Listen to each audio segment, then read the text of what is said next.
Assalamualaikum warahmatullahi wabarakatuh. Fatima Zahra. waaleykum salaam wa rahmatullahi wa barakatuh.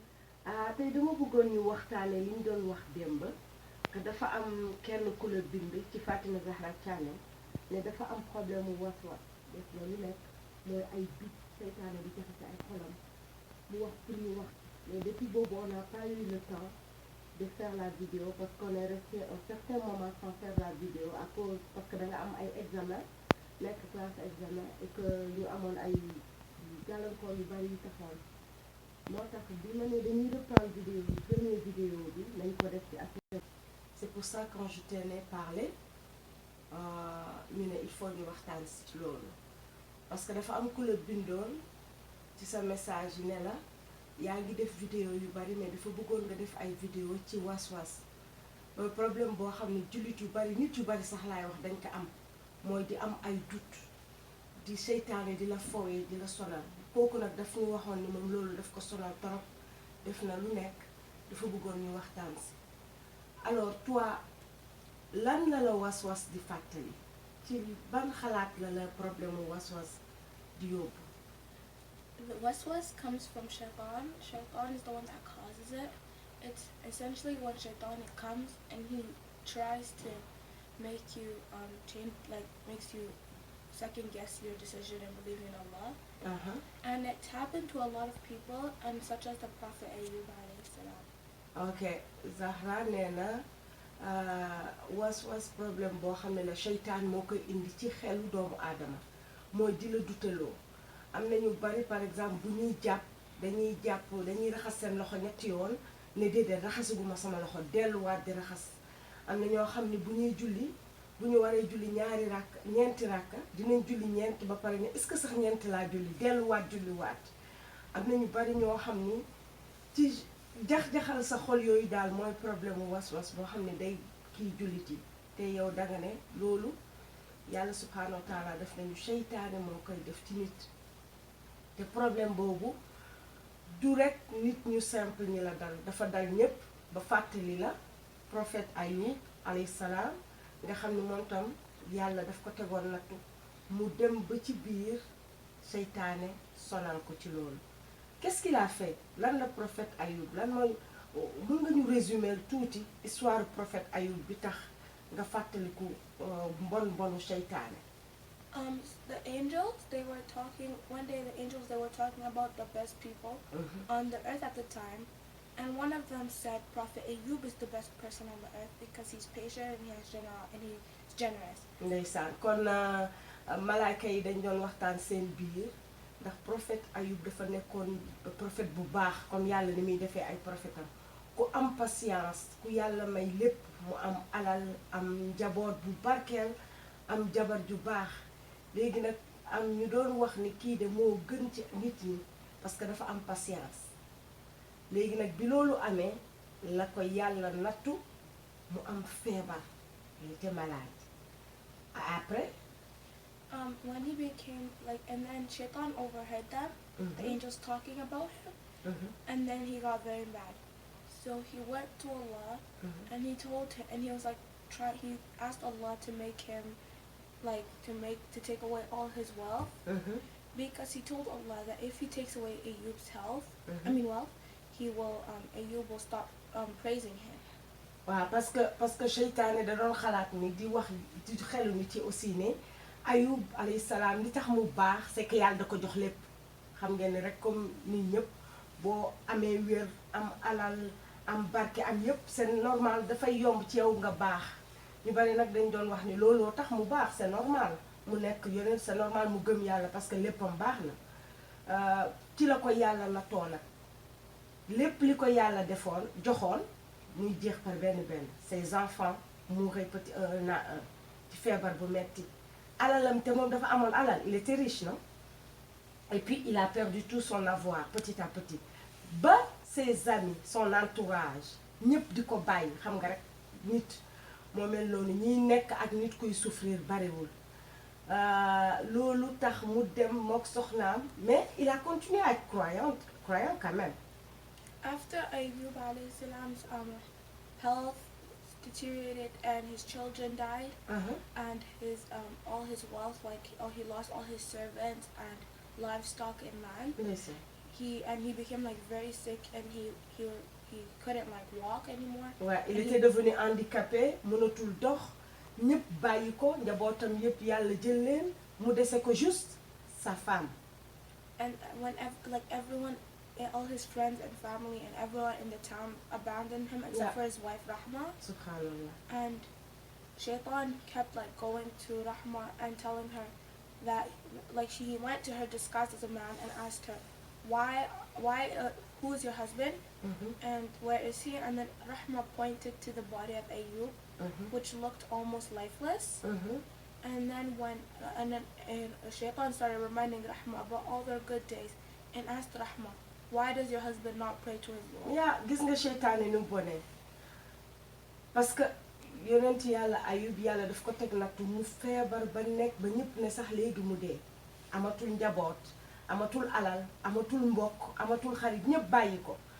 Malgré ça yàlla boole ko jigéen ju baax di ko doon soutenir, mais ñu dem ba ci biir feebar bi di durer ay années, plus de 10 ans, plus de 13 ans, muy muñ dem ba amatuñ sax lu ñu lekk ndax ñëpp leen abandonné.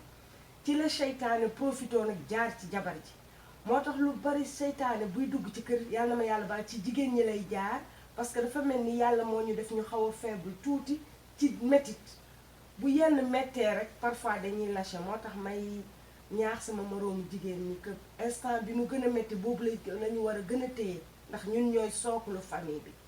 Seytaane nag bi mu jaaree ci jabaru Ayub daf na ko kan mooy sa jëkkër, mu wan ko Ayub, mu ne ko kii la, mu tëdd feebar, mu ne ko yow nga ne sa jëkkër kii la prophète la, prophète yàlla mooy ñi yàlla gën a bëgg ba pare yàlla di ko def nii, kii est-ce que bu ko yàlla bëggoon dina ko def nii, est-ce que seen yàlla bi ngeen di wax am na, xam nga rek di jax-jaxal xolu jabar ji ba mu mer ba commencé am ay was-was moom tam naan réellement est-ce que yàlla bëgg nañu, est-ce que yàlla bu bëggoon sama jëkkër ji dina ko teg métti bii ay année ñuy muñ.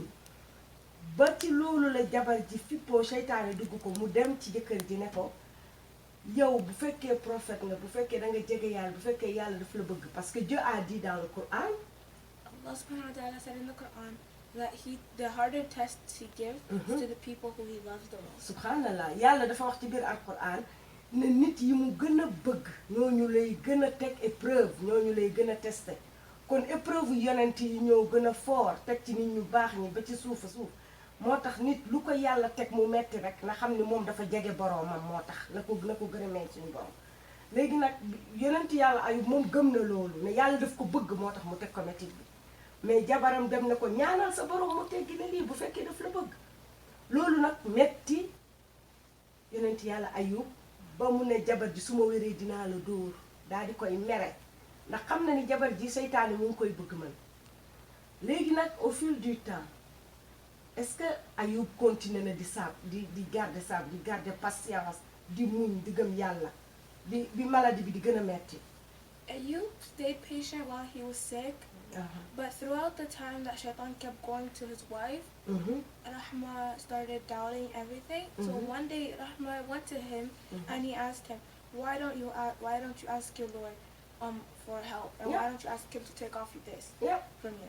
And then Ayub got mad at her and told her that he asked her, how many years have I lived with good health, wealth and children?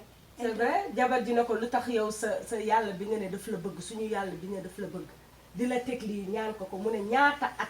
Ayub loolu la ko tontu, ñaata at la ñu nekk di am mbégte, di am bànneex, may rafet, sama njaboot di dund, te boobu maa ngi doon sant yàlla, kon lu tax léegi yàlla teg ma lii ma war a weddi yàlla. Mais au fil du temps seytaane bi mu jaxasee xolu jabar ji ba pare, il est retourné lui aussi faire mal au cœur de Ayub alayhi salam. Shaitan also, and after Rahma responded to him, 70 years or so. So and Ayub told her that so he feels ashamed to call upon his Lord for this short period of time that he was sick. Because he didn't spend the same amount of time sick as he did in good health. And what happened was that Ayub got mad at Rahma for asking the question. So Ayub promised her that if he did get better, he would hit her 100 times. When and he told her that he was not going to eat from her anymore anything that she brought. Voilà mu mere jabar ji ne ko su ma wéree dinaa la dóor téeméeri yar ndax rek dut bi mu am ci yàlla ne yow suñu yàlla ji bu ñu bëggoon ñaan ko mu teggil la lii. Ayub ne man rus naa janook yàlla di ko ñaan ndax ay at ci ginnaaw mu ngi may defal lépp li ma bëgg kon bu ma tegee nattu dama ko war a muñ. Et prophète Ayub alayhi salam à la fin qu'est-ce qui lui est arrivé? Parce que la maladie a duré 18 ans. Feebar na pendant 18 ans ñenn ñi ne ëpp na ko feebar boo xam ne desatoo dara ba yow nit ñi naan kii léegi mu génn àdduna. Qu'est-ce qui est arrivé à lui? Lui aussi, Shaitan est venu en lui. Shaitan went and he put doubts in Ayub's heart. Yeah. After a long time of being sick, and Ayub one day was tired of it and asked him, like, pray to Allah, and he asked him, I'm sorry for calling upon you, but Shaitan has put doubts in my heart, and what should I do? Subhanallah. Ayub alayhi salam bi mu demee parce que bu ñuy wax muñ peut-être day yomb bu fekkee 1 an 2 ans quelques années mais bu dee ay année feebar bi di yokk yëf yi di metti doo am sax loo lekk bu la yàlla jàppalewul tuuti di nga ñànki wala nga xaw a am dut. Ayub alayhi salaam nit kese la même bu dee yonent la seytaane moo tax yàlla nañu yàlla musal ci seytaane jaxal na xolam mais moom deful ni soxnaam. Quand Shaitan est venu en lui, il a pas fait comme sa femme. Il savait qu'au fond de lui le doute commençait à l'assaillir. mu ngi commencé am lu metti ci xolam mais dafa daw wax ak boroomam. Subhanallah. C'est ça qu'on doit apprendre Fatima Zahra à faire. Parler avec Allah. ñun duñu am habitude di wax ak yàlla comme si yàlla duñu dégg yàlla mu ngi nii à côté de ñun. Yàlla moo ñu gën a jege, il est plus proche de nous que notre cœur. Tu vois? Mais on n'a pas l'habitude de lui parler. ñun amuñu habitude di wax ak yàlla. Ayub alayhi salaam nag loolu la def. Dafa dem wax ak boroomam. Ne ko yaa rab seytaane mu ngi jax-jaxal sama xol at yi ma tëdd feebar yépp musuma am dut dama am patience di ko muñ mais sama xol mu ngi commencé jax-jaxi ndax seytaane mu ngi may commencé sonal foofu la ko yàlla wuyoo. When you talk with God, quand tu parles avec Dieu, il fait quoi? He helps you. Yeah, il te répond, il t'aide. moo tax li ma lay dénk di ko dénk ñépp c'est que dañu war di wax ak yàlla mu ñuy dégg ndax mu ñuy dégg yàlla seytaane mu ngi jax-jaxal sama xol la ko wax rek yàlla dimbale ko. Il est venu à son secours. Il est devenu guéri. Il lui a donné beaucoup de descendants ay doom yu barkeel jabar ji ñëwaat ñuy nekkaat ci seen dëkk mais épreuve boobu ça lui a montré que quoi qu'il arrive. If something happens, Allah is testing him. Que yàlla daf ñuy testé que lu mun a am ci àdduna épreuve bi lu mu metti boo dee jullit na la leer ni yàlla moo lay testé kon fu ñu mën a nekk ñun dañu war a wax wan yàlla ni duñu mus a daanu duñu mus a douter ci sa mbëggeel envers ñun duñu mus a douter ci sa màggaay loolu la yàlla di seet kon nañ ko wan te et puis comme li ma wax rek on doit avoir l'habitude de pray and talk to God. On doit avoir l'habitude de parler avec Allah subhanahu wa ta'ala, comme prophète Ayub nous ko defee. C'est une histoire très intéressante. Yàlla na yàlla yokk leeram fa mu nekk te may ñu sax yàlla may ñu mun a muñ tout ce qui arrive dans la vie, toutes les épreuves ba yàlla mun ñu yéegal suñu martaba. Qu'est-ce que tu dis pour dire au revoir à tes amis? What's it called? Jazakumullah khairan for watching. Mais qu'est-ce que cette histoire t'inspire? And that what's it called? To always have faith in Allah. If you need help, ask Him. Toujours gëm yàlla que boo soxlaa yàlla rek nga war a laaj nga war a ñaan. And if something happens to you, Allah did it for a good reason. Ok. Et à ton ami qui a le waswas et qui t'a écrit dans Fatima Zahra Channel, qu'est-ce que tu dis à lui? Continue praying. It's just a big test from Allah. Ok. Kon ki bind Fatima Zahra Channel il y a des mois ci affaire problème waswas bi mu am Fatima Zahra mu ngi koy wax mu continuer di julli di ñaan suñu borom yàlla dina ko dëgëral et que c'est juste épreuve la rek yàlla mun na ko dindi ci nu mu gën a gaawee mais na continuer di gëm yàlla ak ñun ñëpp ñu continuer di gëm yàlla malgré les épreuves te di ko jaamu fi ñu toll. Merci beaucoup Fatim Zahra, c'était un plaisir. Salaamaaleykum wa rahmatullahi wa barakaatu.